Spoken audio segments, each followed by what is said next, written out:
시청자 여러분 안녕하십니까? 뉴스7의 김명우입니다. 이번엔 이란이 보복 공격에 나섰습니다. 이스라엘이 이란 핵시설을 겨냥한 지 하루도 안 돼 이란은 이스라엘 국방부와 정보기관 등 9곳에 미사일 수백 발을 발사했습니다. 이번 공습으로 이스라엘 수도 인근에서도 사상자가 발생했는데 양측의 교전이 격화하면서 피해는 커지고 있습니다. 이스라엘은 또다시 보복을 다짐했습니다. 먼저 변재영 기자입니다. 어두운 밤하늘에 불빛이 번쩍이더니 순간 사라집니다. 방공망을 통과한 일부 미사일은 고층 빌딩으로 떨어집니다. 현지 시간 13일 밤 9시쯤 이란이 이스라엘을 향해 미사일 수백 발을 발사했습니다. I don't know. We just got the Hamburg alert. We ran to the parking lot -5. 이란의 핵시설과 주요 인사를 겨냥해 이스라엘이 대규모 공습을 한 지 17시간 만에 이번엔 이란이 이스라엘 국방부와 정보기관을 향해 수백 발의 탄도미사일을 발사했습니다. مسلم نیروی مسلح جمهوری اسلامی ضربه‌های سنگینی بر این دشمن خبیث. 이스라엘은 이란이 9곳에 미사일 150기를 발사했다고 밝혔습니다. 이번 공습으로 적어도 3명이 숨지고 40여 명이 다쳤습니다. וכרגע אנחנו במאמץ מרכזי לזכות את הזירה מנקודים. 이스라엘은 이란이 민간인 밀집 지역을 겨냥해 레드라인을 넘었다며 큰 대가를 치르도록 하겠다고 경고했습니다. More is on the way. The regime doesn't know what hit them. They don't know what will hit them. 보복의 악순환이 거듭되면서 두 나라의 사활을 건 전면전 가능성이 커지고 있습니다. TV조선 변재영입니다. 미국은 이란의 보복 공습이 시작되자 이스라엘을 본격적으로 지원하고 나섰습니다. 지상과 해상 전력을 동원해 이스라엘 방어를 도운 것으로 전해졌습니다.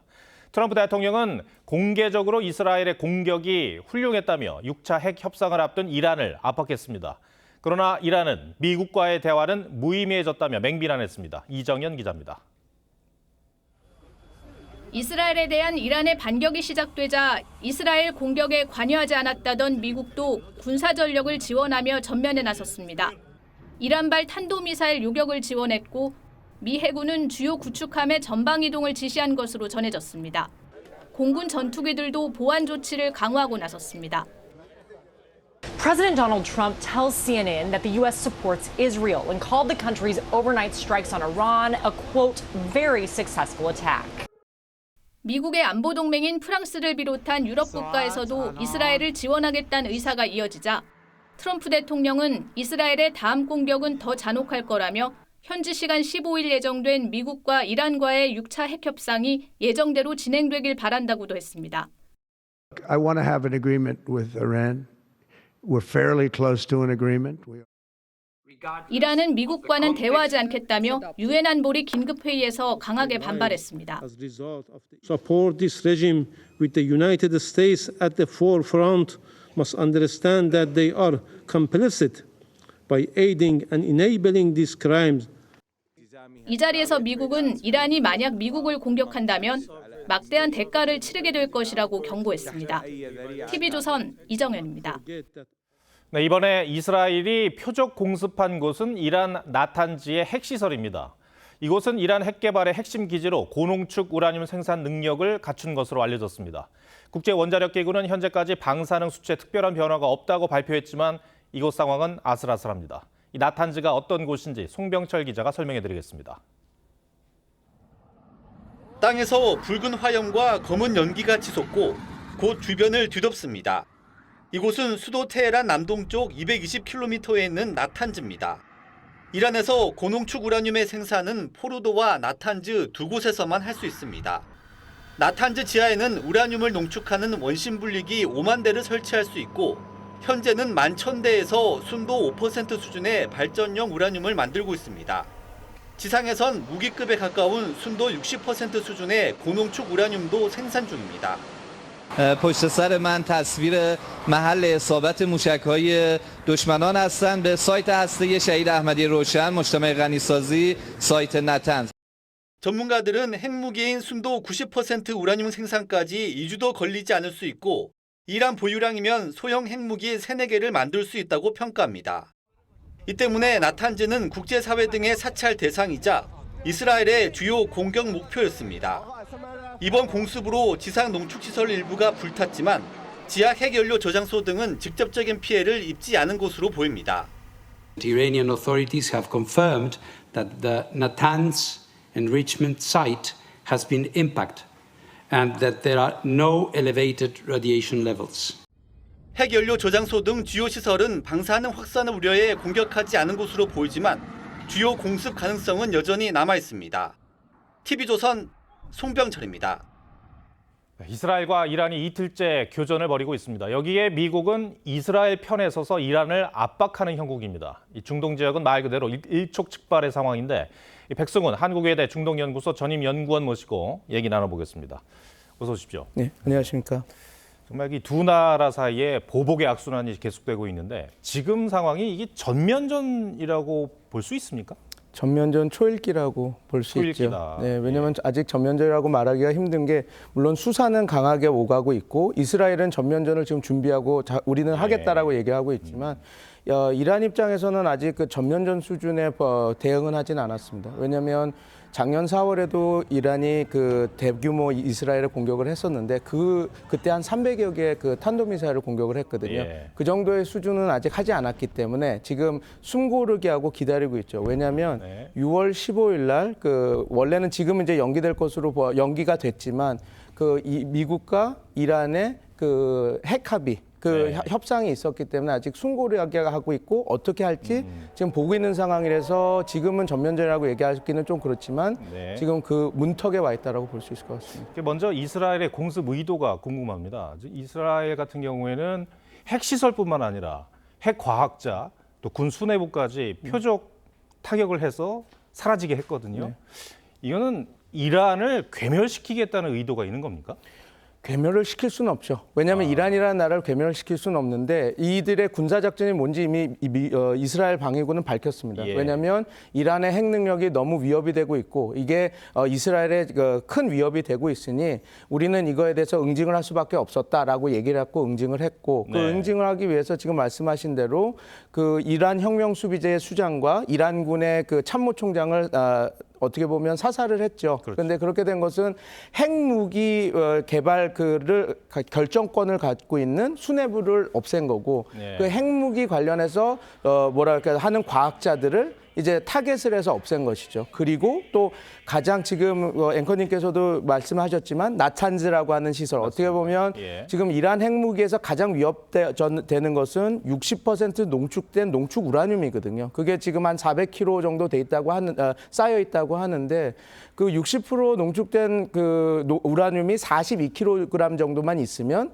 92% 정도 돼야지 이제 그 웨폰 그레이드 그 우라늄이라고 하는데 그걸 한 개 만들 수 있는 양이거든요. 그래서 지금 그 농축 우라늄이 가장 많이 그 축적돼 있는 그리고 농축 우라늄을 가장 많이 생산하는 그 원심 분리기가 있는 나탄즈를 공격한 것이죠. 그래서 어떻게 보면 그 의도대로 공격은 한 겁니다. 그러나 이게 아직 이제 멈췄죠. 이제 경고를 한 겁니다. 왜냐하면 트럼프 입장에서도 그 정도까지였거든요.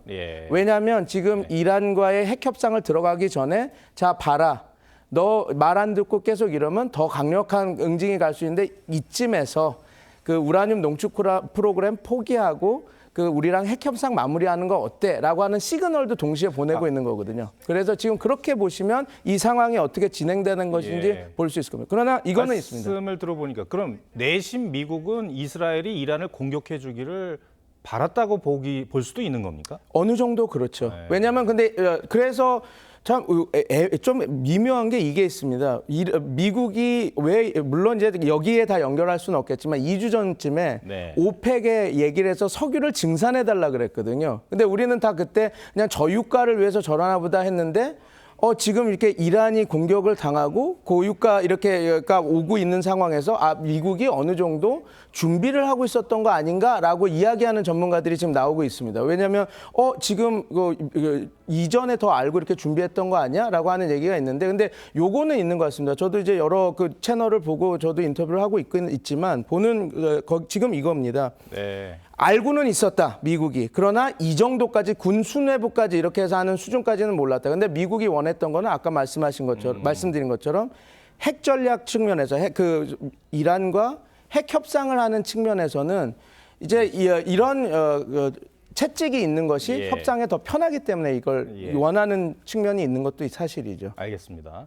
그러니까 이스라엘의 파괴 목록을 보면은요, 그러니까 이란 중부 이스파한의 지하 핵연료 최대 저장 시설 이게 없습니다. 근데 여기가 핵무기 제조의 가장 중요한 원료가 보관돼 있다는 그런 곳인데 이스라엘이 공격을 안 했죠. 못한 겁니까? 안 한 겁니까? 두 개가 있습니다. 못한 측면도 있고, 이게 지금 이스라엘군도 얘기하지 않았습니까? 네. 1단계가 끝났다. 그러니까 이제 다음 단계는 당연히 공격을 하려고 할 텐데, 근데 우리가 알아야 될 것은 이스파한이나 포르도나 이런 시설은 이미 공격을 많이 당했기 때문에 그 이란이 지중화 작업을 했거든요. 물론 이제 이스라엘이 벙커버스터나 그런 무기가 있다 하지만 그게 쉽지는 않을 겁니다. 그래서 이게 지금 양측이 50 다 있는 겁니다. 이스라엘은 시도는 하겠지만 이게 리스크가 있는 군사작전이거든요. 그래서 처음에 자기네들이 공격을 했는데 실패하면 이게 더 군사작전을 못하니까 이번에는 1단계에서 이렇게 했는데 2단계는 노리고 있을 겁니다. 그러나 말씀하신 대로 이게 좀 성공하기가 쉬운 작전은 아닌 것도 사실입니다. 왜냐하면 지중화 작업이 이미 이란에서 마쳤기 때문에. 네, 그렇게 보면 될 것 같습니다. 알겠습니다. 백승훈 연구원님, 오늘 말씀 여기까지 듣겠습니다. 네. 고맙습니다. 감사합니다.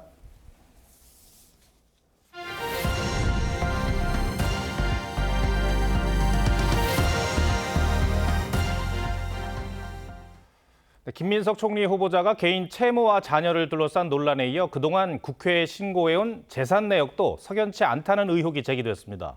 5년 동안 추징금 6억 원을 납부하고도 자산이 늘었다는데 소득은 국회의원 세비밖에 없어 설명이 필요하다는 겁니다. 야당에선 거취를 결단해야 한다고 압박했습니다. 장윤정 기자입니다. 김민석 총리 후보자는 2010년 정치자금법 위반 사건으로 추징금 7억 2천만 원을 선고받았습니다. 이후 10년 동안 1억 원 남짓을 납부했고 2020년 국회에 입성한 뒤 5년에 걸쳐 남은 추징금 6억 2,600여만 원을 모두 상환했습니다. 국회의원 재산공개 자료에 따르면 김 후보자의 5년간 총소득은 약 5억 1,800여만 원 정도인데 같은 기간 추징금을 포함해 카드와 현금 사용액, 기부금 등 10억 6,400여만 원을 쓴 걸로 집계됐습니다. 하지만 김 후보자의 자산은 5년 동안 5억 원 넘게 더 늘어난 걸로 나타났습니다. 자금 출처에 대한 명확한 설명이 필요하다는 지적에 김 후보자 측은 관련 내용을 확인 중이라고 했습니다. 김 후보자는 어제 입장문을 통해 벌금과 세금, 추징금은 대출을 받아 전액 상환했다며 해당 사건의 배경과 내용은 곧 상세히 설명하겠다고 했습니다. 일요일쯤에 추가적으로 더 온 국민이 이해하실 수 있도록 관련한 글을 제가 올리겠습니다. 국민의힘은 김 후보자의 채무와 이른바 아빠 찬스 의혹에 대한 공세를 이어갔는데 30년에 걸쳐 막대한 부동산 투자 수익을 얻은 걸로 알려진 이한주 국정기획위원장과 함께 물러나야 한다고 주장했습니다. 이 대통령은 김민석 후보자와 이한주 국정기획원장의 지명과 임명을 철회하고 두 사람은 조속히 거취를 스스로 결단해야 합니다. 민주당 일각에선 언론의 후보자 검증 보도를 비난하며 김 후보자를 사수해야 한다는 반발이 나왔습니다.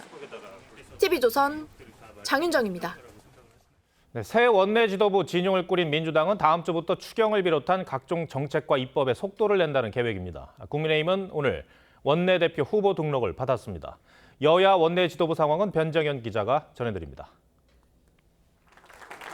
민주당 김병기 신임 원내대표는 검찰, 사법, 언론 등 개혁을 속도감 있게 추진하겠다는 계획입니다. 지금부터 6개월이 개혁의 골든타임입니다. 1년을 넘겨서는 절대로 안 됩니다. 우선 추경안 논의부터 본격화할 걸로 예상되는데 김 원내대표가 당선 즉시 예산결산특별위를 구성해 신속한 추경을 추진하겠다고 예고한 만큼 이르면 다음 주부터 정부와 추경안 편성 협의가 시작될 거란 전망이 나옵니다. 또 다른 공약인 반헌법행위 특별조사위원회도 곧바로 구성해 계엄과 내란 관련 공세 수위를 높일 걸로 예상됩니다. 국민의힘은 오늘 원내대표 경선 대진표가 완성됐습니다. 당초 3선 의원들의 양자구도로 예상됐는데 부산 4선인 이현승 의원이 막판 출마를 결정하면서 대구 경북의 송원석, 수도권의 김성원 의원과 함께 3파전이 결정됐습니다. 세 사람 모두 통합과 쇄신을 한 목소리로 강조했습니다. 경제, 재정 분야의 정책 전문성을 바탕으로 당의 변화와 쇄신을 이끌 든든한 밑거름이 되겠습니다. 합리적인 보수 정책 정당으로 탈바꿈시키고 미래를 준비하는 선명 야당으로 만들겠습니다. 당내 민주주의 시스템이 정상적으로 작동하는 그러한 정당 문화 구축을 바로 하도록 하겠습니다. 국민의힘은 모레 오후 의원총회를 열어 새 원내대표를 선출합니다. TV조선 변정현입니다.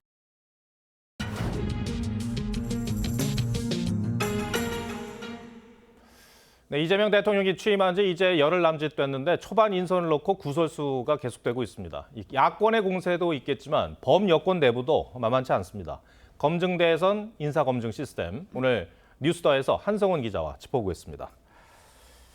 이재명 정부 첫 낙마 사례가 하필 또 민정수석입니다. 그러니까 검증을 책임져야 할 사람에 대한 검증은 제대로 안 된 건 아니냐, 이런 지적이죠. 네, 그래서 참모와 내각에 대한 본격적인 인선이 순방 이후로 미뤄질 거다, 이런 관측이 많습니다. 오광수 민정수석은 차명부동산과 대출 의혹으로 임명 닷새 만에 자진 사퇴했는데 사실 표면적인 이유도 분명 있겠지만 애초에 이 검찰 특수통 출신이란 점이 더 크게 작용했다, 이런 평가가 많은 겁니다. 보통 고위직들에 대한 의혹이나 공세는 야당에서 제기되는데 오 전 수석의 경우에는 임명 전에 내정 단계부터 여권 인사들이 먼저 검찰개혁 적임자가 아니다, 이렇게 공개적인 우려를 표명했었습니다. 앞으로 비슷한 사례가 또 발생할 경우 단순히 부실 인사 검증 차원에 넘어서 여권 내부 권력 구도에 따른 충돌로 읽는 시각도 있습니다. 능력도 중요하지만 그만큼 진보 진영이 받아들일 만한 정체성이나 선명성이 변수가 될 수 있다, 이런 겁니다. 네. 하여튼 이 여권 내부에서 반발이 나왔다는 게 이례적이긴 하고요. 네. 그리고 정권이 출범한 지 열흘 만에 나온 첫 낙마 사례인데 빠르긴 하죠. 네, 역대 정부와 비교해도 꽤 빠른 편입니다. 문재인 정부도 인수위 없이 곧바로 출범했는데요. 취임 한 달 뒤에 안경환 법무부 장관 후보자가 이른바 강제 혼인 신고와 음주운전 등 논란에 처음 낙마했습니다. 윤석열 정부 첫 낙마자는 취임 전이긴 하지만 당선인 신분으로 지낸 두 달쯤 뒤에 김인철 교육부 장관 후보자였고, 이어 정호영 복지부 장관 후보자도 물러났습니다. 그런데 두 사람 모두 자녀를 둘러싼 이른바 아빠 찬스 논란이 결정적이었습니다. 현재 여권 내부에서는 여러 후보자나 공직자에 대한 검증 국면에서 다른 사안도 중요하지만 이 자녀 문제나 공정성에 대한 논란, 특히 유심히 챙겨보겠다, 이런 분위기가 읽힙니다. 네. 근데 초반 인선은 주로 어떻게 이루어진 겁니까? 이번 정부도 인수위 없이 곧바로 출범했기 때문에 인사검증팀을 꾸릴 물리적 시간 자체가 없긴 했습니다. 그동안 이 대통령이 성남시장과 경기지사 시절부터 신뢰해온 성남 경기 라인으로 불리는 핵심 참모 그룹이 인선 실무를 주도한 걸로 알려졌는데요. 보안을 중시하다 보니 폭넓은 인사검증이 부족한 거 아니냐, 이 구조적 리스크로 번지기 전에 인사검증팀을 강화해야 한다, 이런 목소리가 나오고 있습니다. 네. 인사검증 문제로 정부 분위기가 다소 무거울 수도 있겠습니다만 네. 오늘 이재명 대통령에게 뜻깊은 행사가 한 가지 있었죠? 예, 맞습니다. 오늘이 이 대통령의 장남 결혼식 날인데요. 이 후보 시절의 결혼 사실이 꽤 알려지긴 했습니다만 이게 대통령 경호 문제로 행사가 끝나야 장소가 공개되기 때문에 지금 상황에서는 자세한 설명 전해드릴 수는 없을 것 같고요. 현직 대통령 자녀가 임기 중에 결혼하는 건 35년 만의 일입니다. 1990년 노태우 전 대통령 아들 노재현 씨 결혼 이후 처음인 건데요. 그 전에는 전두환 전 대통령의 두 아들과 딸도 현직 임기 중에 결혼을 했고요. 노무현 전 대통령 딸도 노 전 대통령이 당선인 신분일 때 결혼식을 올렸습니다. 예, 야당 국내임 네. 상황도 좀 알아보겠습니다. 네. 좀 심각해 보이는데 회복이나 반등에 시간이 한참 걸릴 것 같아요. 네, 국민의힘 대선 패배 이후에 최악의 국면에 맞고 있다 이런 평가입니다.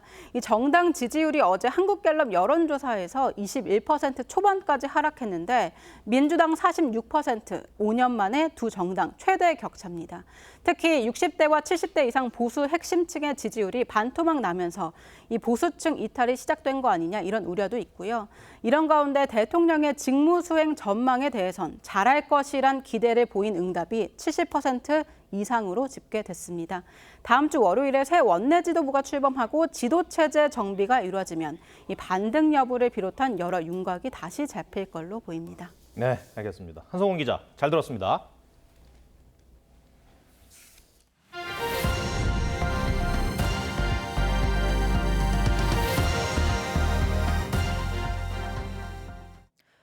밤사이 남부지방을 중심으로 많은 비가 내렸습니다. 폭우가 짧은 시간에 집중되면서 불어난 하천물에 차량이 고립되고 도로 옹벽이 무너지는 등 피해가 잇따랐습니다.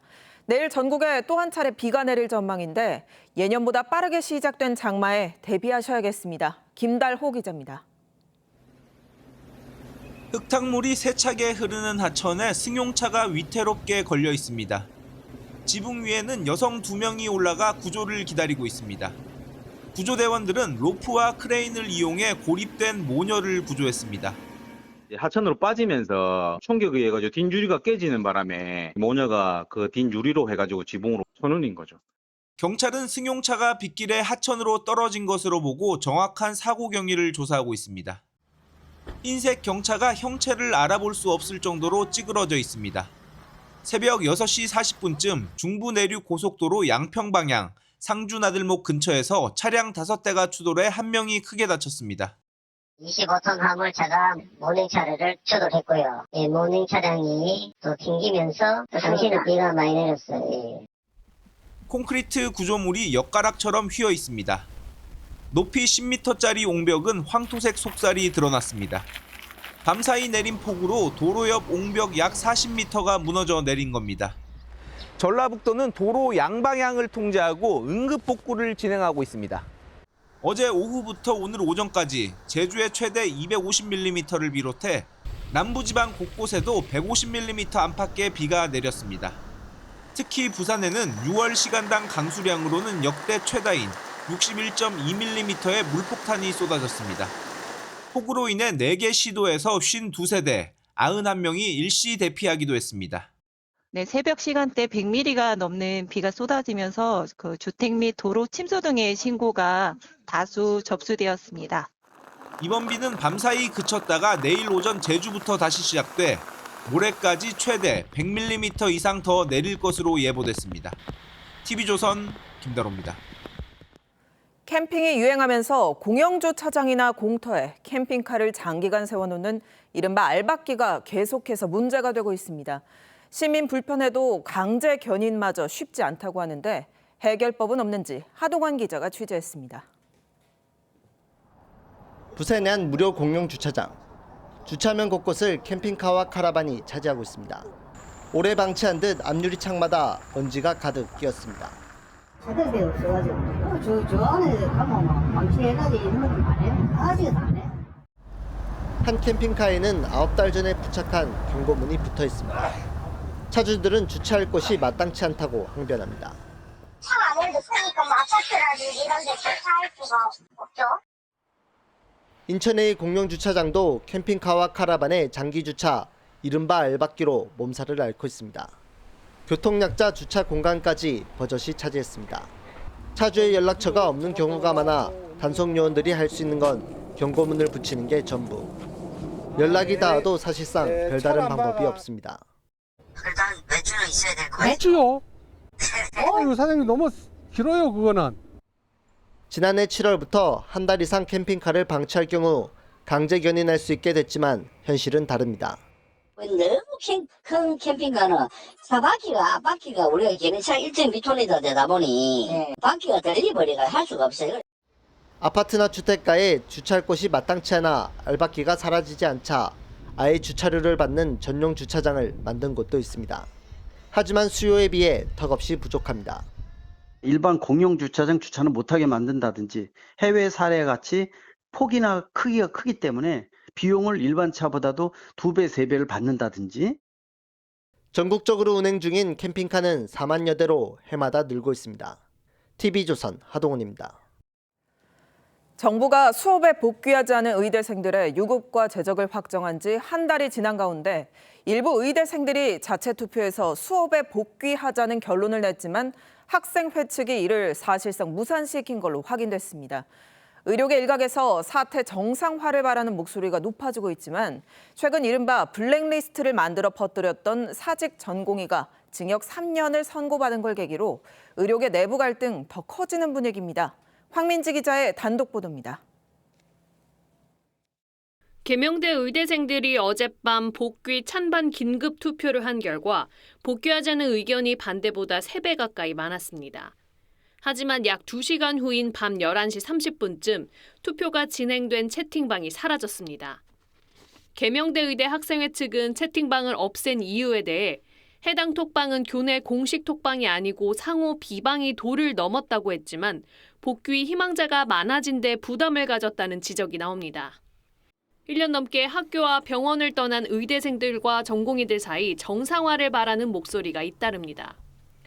의료계 게시판엔 결국 2년째 피 흘리는 건 전공의와 의대생들이다.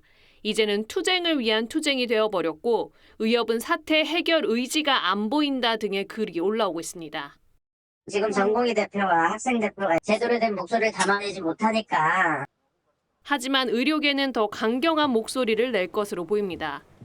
복귀한 의대생과 전공의 명단을 퍼뜨린 혐의로 기소된 전공의 류모 씨가 지난 12일 징역 3년을 선고받자 집단 반발에 나선 겁니다. 항소하는데 직접적으로 도움 줄 거고요. 우선은 법률적인 지원을 할 거려고 거기에 집중해야죠. 경제적인 게 포함이 될 테니까. 집단 행동에 새로운 불씨가 떠오른 가운데 의료계와 대화할 새 정부 인사들도 꾸려지지 않아 각각 34%와 18%에 그친 의대생과 전공의 복귀율은 당분간 현재 상태에 머물 것으로 보입니다. TV조선 황민지입니다. 이틀 전 밤 11시 추천 8시간 만에 유례 없이 빠른 속도로 임명된 3명의 특별검사는 주말인 오늘도 바쁘게 움직였습니다. 가장 시급한 특검보와 수사팀 인선을 위한 준비에 나선 건데 이 정도 속도라면 다음 달 초쯤 본격 수사가 시작될 걸로 보입니다. 김예나 기자입니다. 해병대원 순직 사건 수사외압 의혹을 수사하는 이명현 특검은 임명 하루 만인 어제 박정훈 전 해병대 수사단장 변호인인 김정민 변호사를 3시간가량 만났습니다. 이 특검은 김 변호사에게 특별검사보로서 수사팀을 함께 이끌어가 달라고 제안했지만 김 변호사는 사건 피해자의 변호인 신분으로 수사에 참여하기 어렵다며 고사한 걸로 확인됐습니다. 앞서 김 변호사의 합류를 염두에 두고 있다는 이 특검의 발언은 공정성 논란에 휘말리기도 했습니다. 박정훈 대령의 그 변호인들, 그러니까 김정민 변호사라든가 그분들이 만약 선발되면 더 좋겠죠. 김건희 여사 관련 의혹을 수사하는 민중기 특검 역시 발빠르게 수사팀 구성을 위한 준비에 착수했습니다. 어제 민 특검은 부장판사 출신인 문홍주 변호사와 만나 특검 인적 구성에 대해 논의한 걸로 전해졌습니다. 조은석 내란 특검은 어제 오전 첫 일정으로 박세현 서울고검장을 만나 검찰 특수본 검사 파견을 요청한 데 이어 공수처와도 곧 접촉하고 6명의 특검보 인선에 착수할 전망입니다. 각 특검은 20일 안에 수사를 지휘할 특검보 인선, 사무실 확보, 수백 명 규모의 수사팀 구성을 마무리 짓게 됩니다. 3개 특검은 4명에서 6명의 특검보를 둘 수 있는데 특검보 임명을 요청하면 대통령은 3일에서 5일 안에 확정합니다. TV조선 김예나입니다. 친명계 여당 의원들이 이른바 검찰 폐지 4법을 발의하며 본격적인 검찰개혁에 시동을 걸었습니다. 검찰청을 없애 형사사법제도를 큰 폭으로 손보겠다는 건데 이 4개 법안이 통과되면 어떤 변화가 생길지 사회부 법조팀 류태영 기자와 따져보겠습니다. 네, 류 기자, 이 검찰 폐지법 구체적으로 무엇을 어떻게 바꾸겠다는 겁니까? 네, 그동안 수사와 기소를 맡았던 검찰은 이제 역사 속으로 사라지게 됩니다. 행안부 산하에 신설되는 중대범죄수사청과 법무부 산하에 만들어진 공소청이 검찰이 갖고 있던 수사권과 기소권을 각각 나눠 갖게 됩니다. 결국 중수청, 공수처, 경찰이 수사를 나눠 맡고 공소청이 공소유지를 전담하게 됩니다. 국무총리실 산하 국가수사위원회도 새롭게 만들어집니다. 국가수사위원회가 눈에 띄는데요. 어떤 역할을 하는 기관인가요? 네, 민주당 장경태 의원이 발의안에 따르면 국가수사위원회는 수사기관들의 사이의 갈등을 조정하고 개별 사건들 사이의 민주적 통제를 담당합니다. 국수위는 중수청, 공수처, 경찰 등 수사기관들에 대한 감사권을 갖고 검사와 수사관들에 대해서도 징계 요구를 할 수 있습니다. 또 때에 따라서는 개별 사건을 직접 조사할 수도 있습니다. 또 수사 심의 사건도 처리할 수 있습니다. 사실상 국가수사기관을 총괄하면서도 사건 수사에 대해서도 관여할 수 있어서 무소불위의 힘을 갖게 됩니다. 국수위를 둬가지고 좌지우지하는 거죠. 수사를 개별적인 사건에 개입해가지고 무소불위의 권력을 행사하는 거거든요. 법조계에선 여태껏 보지 못한 막강한 기관이 탄생하는 것이란 우려 섞인 목소리가 나옵니다. 네, 그렇게 권한이 막강하면 이 국가수사위원회를 어떻게 구성하고 또 누가 통제할지도 중요할 것 같습니다. 네, 국수위는 대통령목 4명, 국회목 4명, 추천위원회목 3명으로 구성됩니다. 추천위원회의 인선은 법무부 장관, 행안부 장관 등이 관여합니다. 결국 행정부와 거대 여당이 국수위원 대부분을 임명하고 이를 통해 국가수사기관 전부를 통제하게 됩니다. 한 현직 부장검사는 입법, 사법, 행정위에 당이 있는 것과 마찬가지라고 했고 문재인 정부 검찰개혁위원을 지낸 김종민 변호사는 중국식 공안 통치가 될 것이라고 했습니다. 참여연대 출신 양홍석 변호사도 수사 관할과 수사권 충돌은 법으로 해결할 문제지 위원회가 결정하도록 할 일이 아니라고 비판했습니다. 이 법안에 따르면 수사기관은 중수청, 공수처, 경찰이 되는 건데 관할권이나 업무 조정은 어떻게 됩니까? 네, 고위공직자의 범죄는 공수처가, 부패경제 등 9개 중대범죄는 중수청이, 그 외 수사는 경찰이 맡습니다. 4년 전 출범한 공수처에 이어서 또다시 새로운 수사기관을 만든다는 건데 혼란이 가중될 거란 우려가 나옵니다. 앞서 윤석열 전 대통령 내란 우두머리 혐의 수사를 두고 검찰, 경찰, 공수처가 경쟁적으로 뛰어들면서 결국 전직 대통령의 구속 취소라는 초유의 사태까지 벌어진 적이 있는데요. 다양한 수사기관이 경쟁하여 수사를 하면 잘하고 이런 말을 하던데 수사를 경쟁적으로 해가지고 누구한테 도움이 되죠? 검찰의 힘을 빼는 식의 개편보다는 민생범죄와 권력비리를 뿌리 뽑을 수 있는 동시에 국민의 인권을 보장하는 구조를 만들 수 있도록 공론화 과정이 필요하다는 지적입니다. 네, 아직 이 법안이 민주당 당론도 아니고 대통령실과도 논의하지 않았다고 밝혔지만 여권이 워낙 검찰개혁 속도전을 강조하고 있는 만큼 앞으로 얼마나 내용 조율 여지가 있을지가 관건일 듯 싶습니다. 류 기자 잘 들었습니다.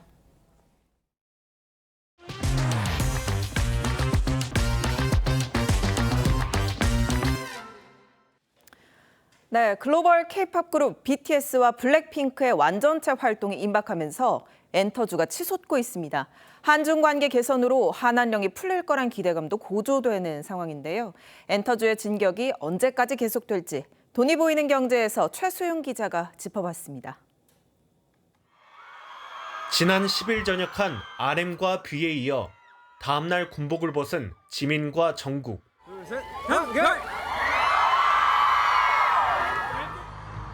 오는 21일 휴가까지 제대하면 BTS는 완전체가 됩니다. 이 기대감에 한때 10만 원대까지 추락했던 소속사 하이브의 주가는 2년 만에 30만 원을 웃돌며 신고가를 경신했습니다. 블랙핑크도 완전체 컴백과 월드 투어를 예고했고 소속사 YG 주가는 한 달 새 24% 넘게 뛰었습니다. 블랙핑크가 콘서트 일정을 발표할 때마다 주가가 같이 상승하고 있습니다. 31회 공연이 예상이 되고요. 145만 명 정도가 관람할 것으로. 한한령 기대감도 엔터주 급등에 한몫하고 있습니다. 최근 중국 기업 텐센트는 SM의 2대 주주로 등극했고 양측은 중국 현지 아이돌 그룹을 육성하기로 했습니다. 여기다 새 정부 출범 이후 한중 관계 개선 기대감이 더 커지면서 중국인 수요가 많은 관광과 화장품 관련주까지 꿈틀거리고 있습니다. They like to eat some Korean food or they like kimchi or to buy some cosmetics. I like K-pop very much. 일부 전문가들은 렌터주가 하반기에도 추가 상승할 거라고 보고 있습니다. 관세 무풍지대인데다 이재명 대통령이 오는 11월 경주에서 열리는 에이펙 정상회의에 시진핑 주석을 공식 초청한 만큼 그 전에 한중 관계 회복을 위한 움직임이 탄력을 받을 거란 분석입니다. 이재명 대통령이 실용주의적으로 추진하고 있기 때문에 글로벌 경제 개방 질서를 확보하는 데서 힘을 보탤 수 있겠다. 중국은 기대하고. 하지만 단기 급등 피로감이 있고 한한령이 해제될지도 여전히 불투명해 투자에 신중해야 한다는 지적도 나옵니다. TV조선 최수용입니다. 서울 여의도 63빌딩에서 1,200개가 넘는 계단을 오르는 수직 마라톤 대회가 열렸습니다. 무려 6번을 오르내린 참가자도 있다는데요. 기록 경쟁을 넘어 자신의 한계를 뛰어넘는 도전에 의미가 있겠죠. 윤서하 기자가 다녀왔습니다. 긴장된 표정으로 출발선에 선 참가자들이 기합 소리에 맞춰 빌딩 속 달리기를 시작합니다. 약 250m, 63빌딩의 1251개 계단을 오르는 수직 마라톤 대회입니다. 동아리 친구들이랑 좋은 추억도 쌓고 운동도 한번 열심히 해보겠다고. 30도가 넘는 날씨에 땀은 비오듯 흐르고 후들거리는 다리를 부여잡습니다. 마예 구간이 40층을 지나 정상에 오른 것도 잠시. 엘리베이터를 타고 다시 원점으로 내려가 60개 층을 뛰어오르길 반복합니다. 이렇게 6번을 반복해 완주에 성공한 이들도 적지 않습니다. 해발고도 1,500m 산을 쉬지 않고 오른 셈입니다. 안전하게 즐기면서 하자. 첫사이먼처럼 빨리 가고 싶어서 이렇게 도전했습니다. 화이팅! 단숨에 서너 계단을 펄쩍 뛰어오르는 프로급 선수부터 동료들과 의지에 한 계단 한 계단을 오르는 초보 러더들까지 자신만의 속도로 펼친 장거리 레이스엔 기록보다 더 큰 의미가 남았습니다. 가업 오기 전까지 이제 올라갔었고 이제 다리도 이제 쓸 만큼 다 써가지고 프로들이랑 좀 같이 올라갔으니까 서로 으쌰으쌰하면서 800명 도전자들의 참가비 전액은 자립준비 청년의 사회 정착 기금으로 기부됩니다. TV조선 윤서아입니다. 미국 트럼프 행정부의 이민자 단속 정책에 반발하는 시위가 LA를 중심으로 8일째 이어지는 가운데 주 방위군에 이어 해병대가 시위 현장에 본격 투입됐습니다. 내일은 미 전역에서 최대 규모의 반트럼프 시위가 열릴 예정으로 이번 사태의 최대 분수령이 될 것으로 보입니다. 김자민 기자입니다. 연방청사 건물 앞에서 해병대원이 바닥에 눕혀놨던 남성을 일으켜 세웁니다. 남성의 양손은 케이블 타이로 묶여 있습니다. Was trying to go across, and they told me to stop first, and of course I complied when I crossed the first checkpoint, and they told me to basically get down the ground. 현지 시간 13일 미 육군은 해병대원 200명이 LA에 투입돼 주 방위군과 합동 작전을 시작했다고 밝혔습니다. 전날 연방 항소법원이 주 방위군의 LA 투입을 일시적으로 허용하자 해병대까지 투입한 건데 LA 당국은 이라크보다 LA에 더 많은 군 병력이 있다고 비판했습니다. And now he militarizes our streets, he unleashes ICE to violate due process and tears families apart. 이번 사태의 최대 고비는 미국 현지 시간으로 토요일이 될 것으로 보입니다. 미 전역에서 트럼프는 왕이 아니다라는 뜻의 노킹스 시위가 열리는데 트럼프 두 번째 임기 시작 이후 최대 규모가 될 것으로 예상됩니다. I don't feel like a king. I have to go through hell to get stuff approved. A king would say, I'm not gonna get this. 같은 날 워싱턴 DC에선 미 육군 창설 250주년이자 트럼프 대통령의 79번째 생일을 맞아 대규모 열병식이 예정돼 있어 충돌이 우려되고 있습니다. TV조선 김자민입니다. 북한이 지난달 진수 도중에 좌초한 구축함을 그제 다시 물에 띄웠지만 그 여파가 만만치 않습니다. 해군 사령관을 비롯한 간부들이 줄줄이 숙청된 것으로 보이는데 김정은 위원장과 함께 찍힌 사진에서도 아예 지워버렸습니다. 차정승 기자입니다. 신형 구축함 옆으로 축포가 터지고 진수식에 참석한 사람들은 환호합니다. 조선중앙TV는 좌초 사고가 발생한 지 22일 만에 복구한 5,000톤급 신형 구축함 진수식 장면을 기록 영화로 만들어 공개했습니다. 공화국 해군의 빛나는 전성시대를 펼치고 있습니다. 그런데 김정은 위원장의 치적을 강조하는 대목에서 이상한 장면이 포착됐습니다. 지난 3월 청진 조선소 시찰 때 김정은 옆에 있던 해군사령관 김명식과 조선소 지배인 홍기로가 통째로 지워진 겁니다. 인파 속 얼굴이 잘 안 보이는 사진에서도 김명식은 삭제됐습니다. 구축함 좌초 당시 눈앞에서 사고를 목격한 김정은은 용납 못할 범죄 행위라며 경로했고 북한은 이후 간부들의 잇따른 구속 사실을 공개한 바 있습니다.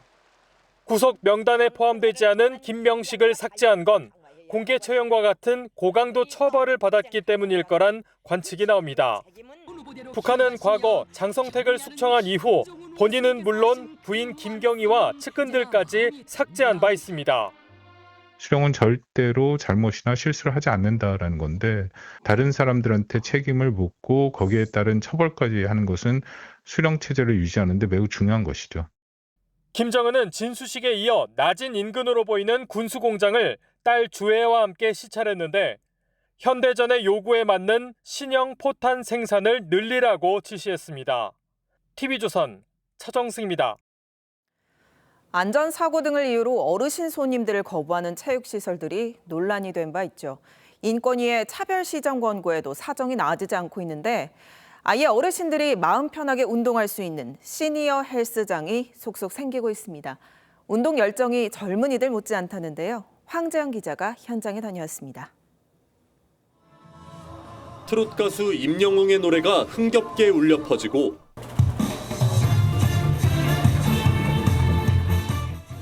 백발의 어르신이 힘차게 런닝머신 위를 걷습니다.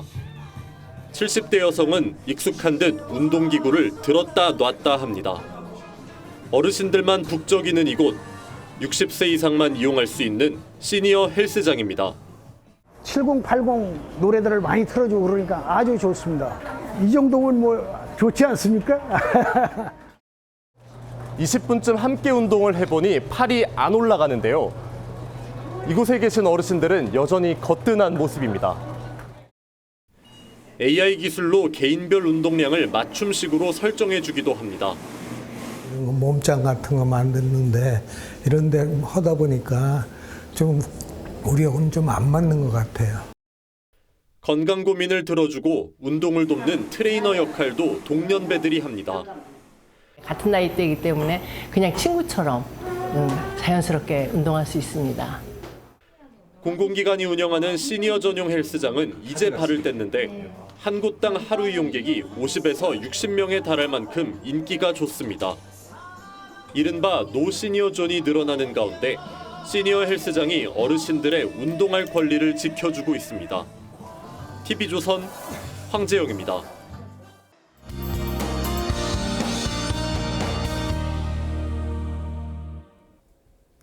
내일도 더위 속 비가 내리겠습니다. 내일 오전 제주도에서 비가 내리기 시작해 밤에는 전국 대부분 지역으로 확대되겠습니다. 예상 강수량은 제주도에 최고 120mm 이상, 그 밖에 내륙으로는 10에서 60mm, 많게는 80mm의 비가 예상됩니다. 중부지방과 남해안, 제주도를 중심으로 천둥과 번개를 동반할 수 있어 주의하셔야겠습니다. 오늘 밤부터 내일 오전까지 충청과 남부지방을 중심으로 짙은 안개가 끼겠고요. 중부지방과 전라 서해안으로는 바람이 강하게 불겠습니다. 내일 아침 기온 서울과 부산이 21도로 출발하겠고요. 내일 한낮에는 서울이 30도, 청주와 대전이 31도, 대구 32도까지 오르겠습니다. 어제와 오늘 내린 비로 인해 습도가 높아지면서 체감 온도가 31도 이상으로 올라 덥겠습니다. 내일 내리는 비는 월요일 오전에 대부분 그치겠습니다. 날씨였습니다. 네, 2월 14일 토요일 뉴스7 마치겠습니다. 시청해주셔서 고맙습니다.